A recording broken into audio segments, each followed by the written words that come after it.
Сега ми се подат рацете. Те гледав на некој видео кај што се качуваш.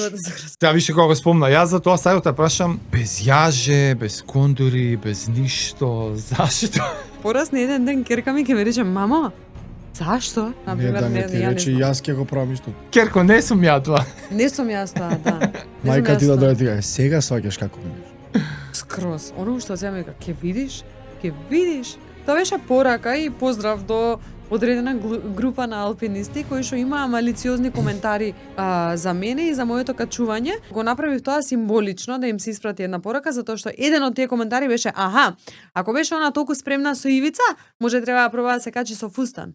А Ивица ми беше партнер во качување и погина на 20 септември 2017 на истата насока која што ја качив јас со фустанот. Ау. Да.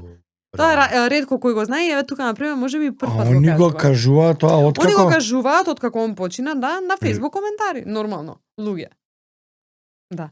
Па И тоа беше Боже, па Е, па добро, тоа тоа е справо. мотивација плюс е готово. И затоа беше и црвениот фустан и затоа беше осмислено, Као значи да среден се прст.